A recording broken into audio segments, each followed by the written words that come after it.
जायसवाल नीको ग्रुप एक ऐसा नाम जो उत्पादन में गुणवत्ता के साथ जमीनी स्तर पर सभी के सपनों को साकार करने की बड़ी सोच के साथ अपनी आधारशिला रखी है।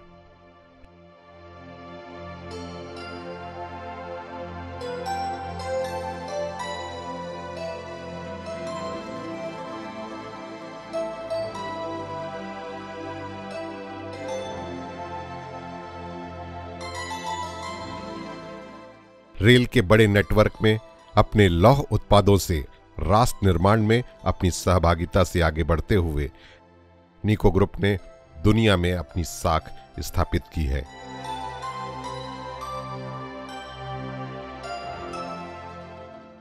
स्टील की दुनिया में आना है क्योंकि हमारे पिताजी वो स्टील के व्यवसाय में ही उन्होंने जीरो से स्टार्ट किया था।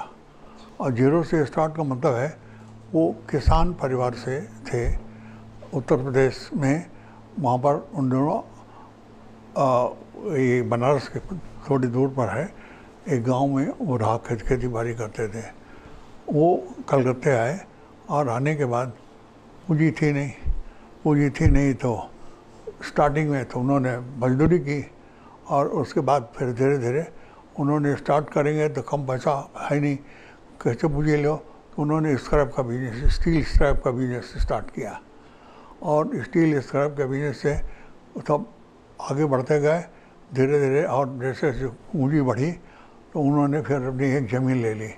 तो सबसे पहले मेरे को प्रारंभ से ही समाज के प्रति भी प्रेम रहा।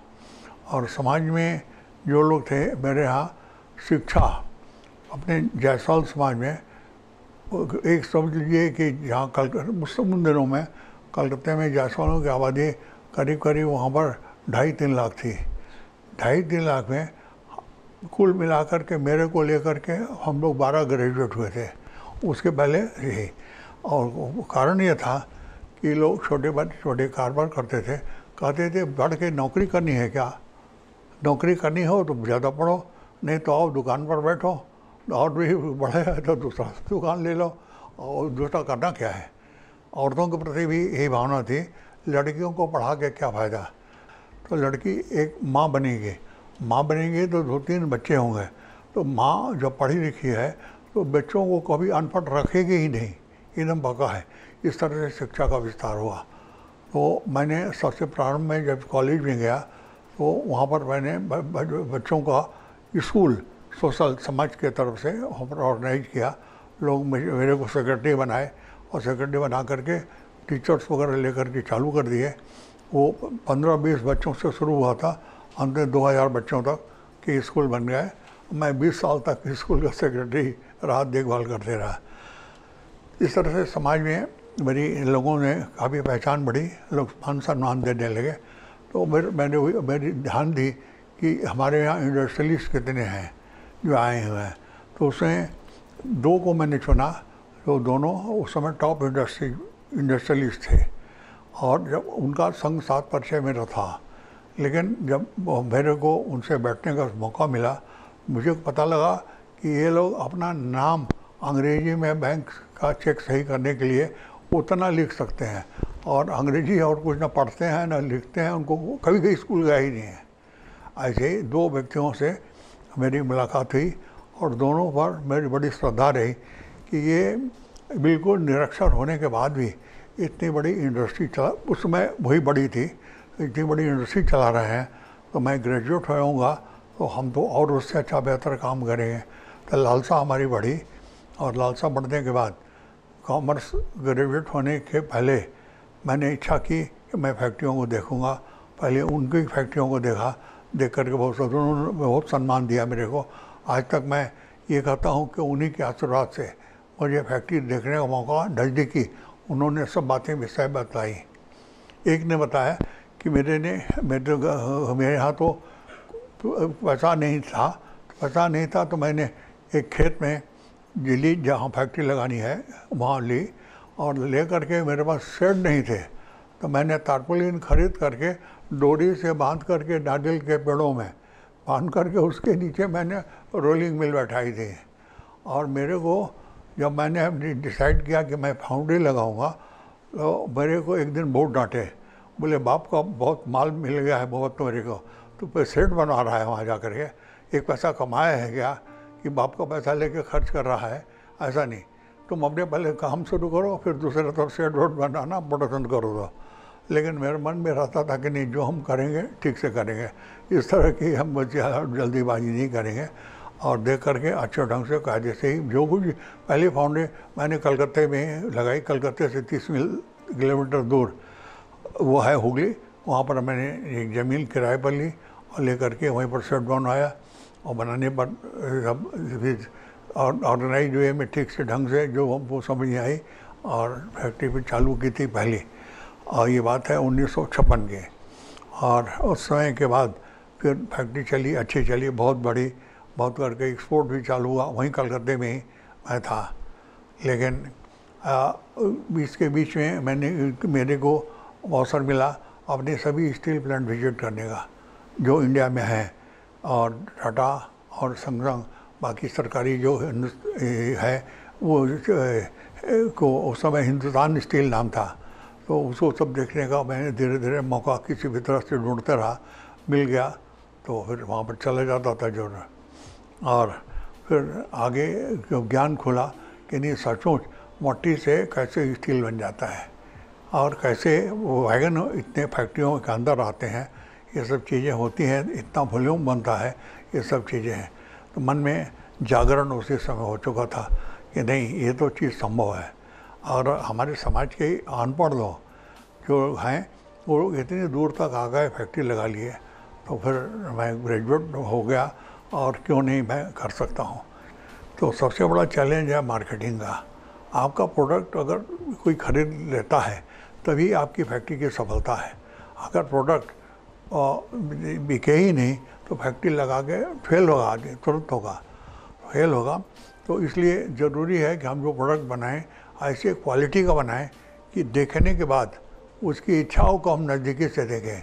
ये तो जो हम देखे हुए हैं उससे ये बेहतर लगता है, तो क्यों नहीं इसको देखें। तो अब बैठा करके मेरे को बात करते थे। हमने ऐसी भी स्थिति मार्केटिंग में फेस की है, कोई मार्केटिंग मैनेजर वगैरह नहीं था, मैं खुद ही जाता था। जाने पर बॉम्बे की बातचीत है, वहाँ पर अपना यहाँ का नागपुर फैक्ट्री चालू होने के बाद प्रोडक्ट मेरा कोई खरीदने वाला ही नहीं, तो मैं गया बॉम्बे, बहुत बड़ा मार्केट है, वहाँ जाए। तो वहाँ जाने पर जो ऑफिस या ये थे, घंटों घंटों तक मेरे को बाहर खड़ा कर रखते थे कि अभी टाइम नहीं है, इतने बजे आओ। उतने बजे आए तो अभी रुको, रुके रहो, रुक करके तब फिर ऐसे करके होती थी, बड़ी ह्यूमिलेशन होती थी। लेकिन मैंने छोड़ा नहीं, मैंने कहा आप मेरा माल देखिए, देखने के बाद तब दाम देखिए कंपैरिजन में क्या है मेरा। अगर ऊंचा है तो जो माल आप पा रहे हैं उससे बेहतर भी है कि नहीं है, ये आप देखिए। और गुणवत्ता पर बराबर ध्यान रहा, उसके वजह से मेरा जो भी प्रोडक्ट मैंने बनाने का प्रयास किया बिकना प्रारंभ हो गया। तो सबसे बड़ी उन दिनों में फाउंड्री की, कास्टिंग की खरीद करती थी इंडियन रेलवे। वो जो आज हम लोग ट्रैक रेलवे की देख रहे हैं, उन दिनों सबसे पहले इंडिया में शुरू हुआ तो लकड़ी का स्लीपर हुआ करता था, और लकड़ी के स्लीपर से और इम्प्रूवमेंट हुआ तो कास्ट आयरन के स्लीपर बनने लगे, और कास्ट आयरन के स्लीपर बन करके लकड़ी वाले सब ख़त्म गए, सड़ गए, या लकड़ी वन कट रहा था, जंगल कट रहा था तो रोक थी, तो उसके वजह से कास्ट आयरन के लेने लगे, और वो बल्क परचेज करते थे। तो मेरा ध्यान उस तरफ गया, ये तो मार्केट एक बार मैं टेंडर में आकर के आ गया, तो सेल का तो सवाल ही नहीं है, सिर्फ प्रोडक्शन ही करना है, और क्वालिटी प्रोडक्शन। उनके इंस्ट्रक्शन डिपार्टमेंट है, इंस्ट्रक्ट करके माल लेते थे, और एक बार जब इंस्ट्रक्ट हो गया, अप्रूवल है, तो रिजेक्शन होने का कोई सवाल ही नहीं है। तो इस तरह की सिक्योरिटी देख करके, और वो भी अगर भारत सरकार के किसी कंपनी को बेचा जाए, इंडियन रेलवे हो, तो पैसा डूबने का तो सवाल ही नहीं है, पैसा डूबने का सवाल नहीं है, पैसा एश्योर्ड है। पैसा जब एश्योर्ड है और प्रोडक्ट हमारा क्वालिटी है, और उसके बाद हमारे संग जो वर्कर्स सहयोगी हैं, वो मैंने शुरू से ही सब पीस रेट कर दिया कि जितना प्रोड्यूस करोगे, अच्छे जितने भी निकलेंगे, उससे तुम्हारी वेजेज बढ़ेंगे, वेजेज बढ़ेगी। तो इसकी वजह से हमारे यहाँ कभी यूनियन बना ही नहीं, किसी भी। आज भी हमारे यहाँ करीब 10,000 आदमी काम कर, 10,000 से ज़्यादा ही होंगे, माइंस वगैरह लेकर के काम करते हैं। भगवान की कृपा किसी से कुछ नहीं, कोई झमेला नहीं, कोई बकवास नहीं, कहीं कुछ नहीं। और मेरा एक प्रोड्यूसर बना है कि अगर किसी को किसी बात की सुविधा है, असुविधा हो रही है, असुविधा में कोई सजेशन देना है, तो आकर के हमारे जो मैनेजर हैं मिलिए। अगर वो आपको सेटिस्फाई नहीं करते हैं, इम्प्रूव नहीं होते हैं, तो आप मेरे से जब भी हो आप हमको एक दिन पहले बतला दीजिए कि मैं कुछ काम है मिलूँगा, तो मेरा दरवाज़ा नेक्स्ट डे, थर्ड डे नहीं होगा, दरवाज़ा मेरा खुला हुआ है। और ये पॉलिसी मैंने चलाई, मेरे लड़कों लोग भी ऐसे ही हैं, बिल्कुल सब वर्कर्स स्टाफ से सबसे मिलजुल करके हमारी सद्भावना है। मेरे यहाँ आप पाएंगे कि ये फैक्ट्री की अगले साल ये होगी, गोल्डन जूबली होगी यहाँ की फैक्ट्री का।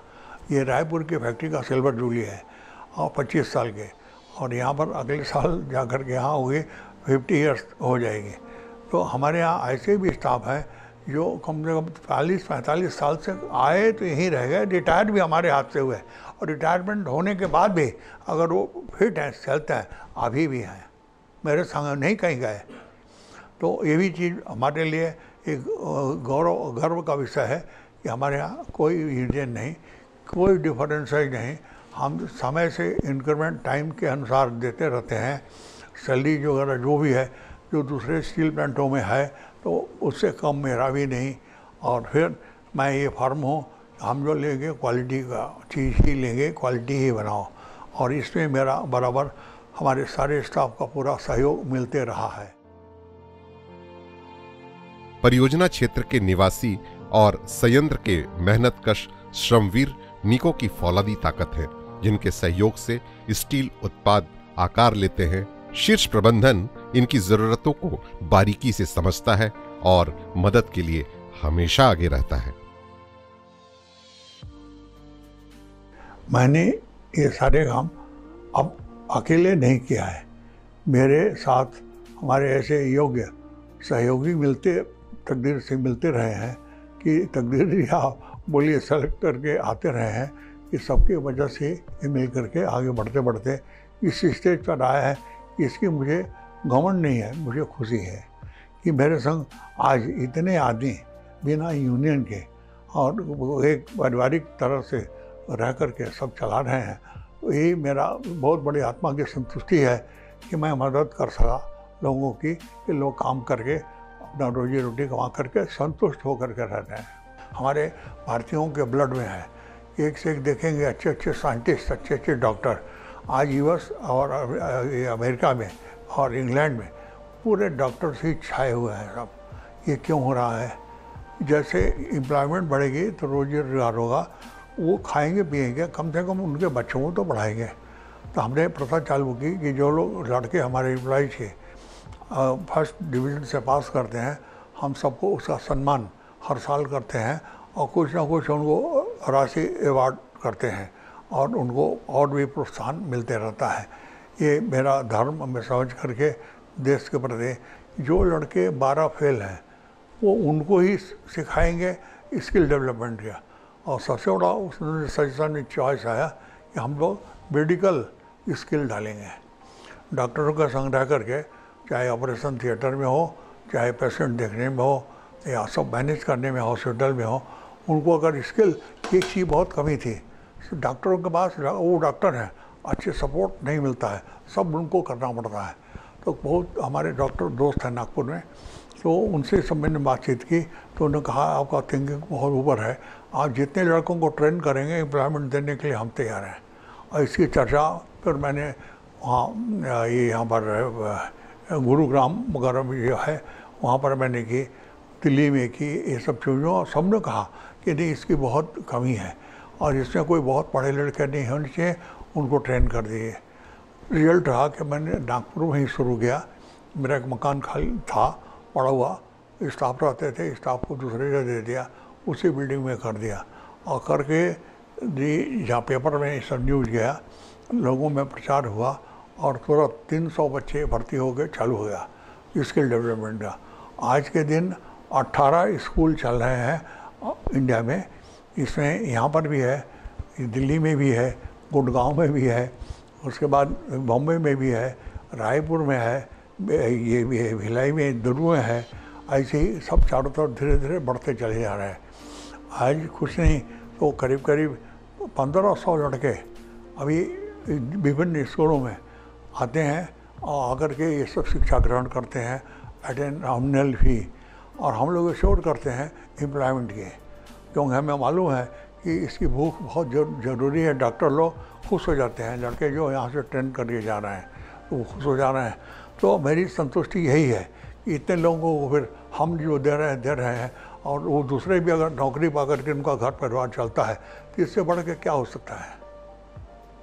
तो इस तरह से मेरे मन में जो इंस्ट्रक्शन था, आज हमारे ग्रैंड सन ने उसको इम्प्लीमेंट करके ये वो इसी में लग गया है, अलग करके बढ़िया से चला रहा है। इसमें गवर्नमेंट की कोई सब्सिडी नहीं, कोई हेल्प नहीं, इंडिपेंडेंट चला रहा है। टोकन फीस ले करके लड़के काफ़ी हैं, 6 महीने का कोर्स है, 6 महीने में उनको सर्टिफिकेट मिलता है और 6 महीने में 2 महीने प्रैक्टिकल ट्रेनिंग के लिए हॉस्पिटल्स डॉक्टर्स यहाँ वहाँ भेज दिए जाते हैं। उसके बाद वो अपनी स्किल में मास्टर हो गए। छत्तीसगढ़ में जो पोटेंशियल है भारत के कम प्रदेशों में उतनी पोटेंशियल है।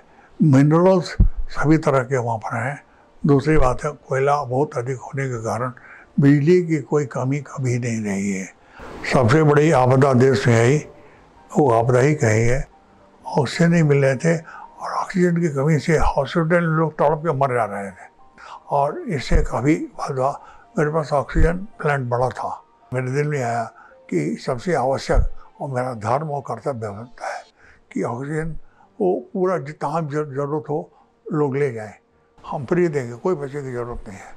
और इसका रिजल्ट ये हुआ कि ये यहाँ नागपुर में एक्सेल्फ यहाँ पर ऑक्सीजन की ऐसी हालत बन गई कि कलेक्टर फोन करे कि आप नहीं खड़े होंगे तो हम लोग संभाल नहीं पाएंगे।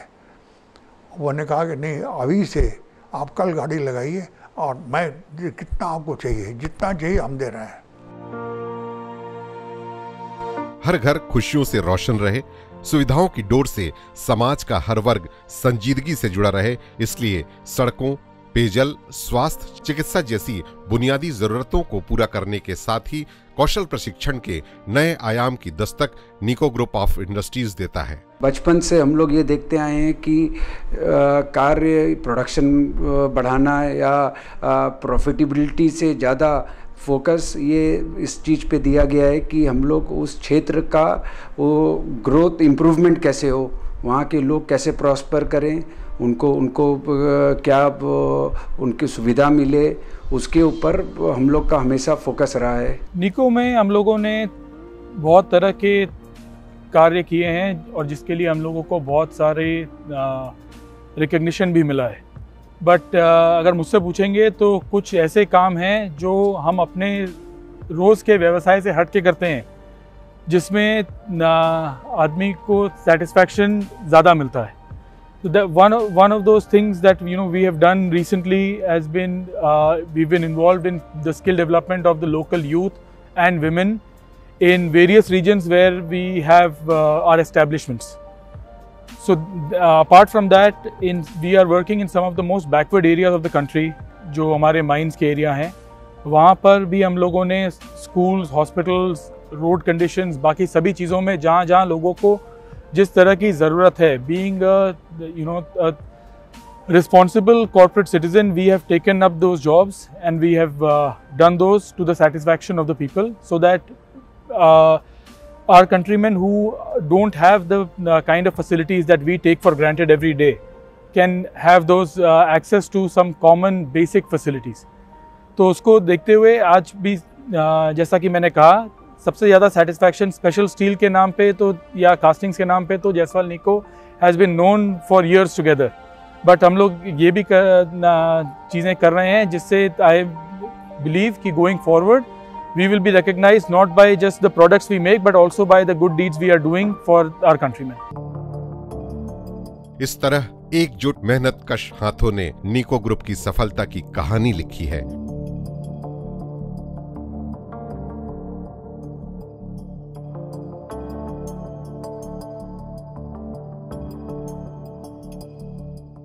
अतीत के पन्नों से 9 सोपान तक की स्वर्णिम यात्रा में निको प्रबंधन हमेशा इन कामगारों के साथ खड़ा होता है। कुशल प्रबंधन व श्रम साधना ने निको को ऊंचाई दी है।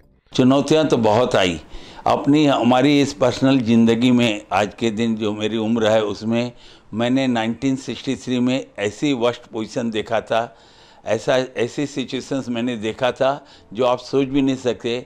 बहुत ही बुरे दिन थे, बहुत ही वर्स्ट पोजीशन में गई, जहाँ पर कि इंडस्ट्री चलाना और सब कुछ करना और सरवाइव करना हम लोग एक तरह से ख़त्म ही हो चुके थे।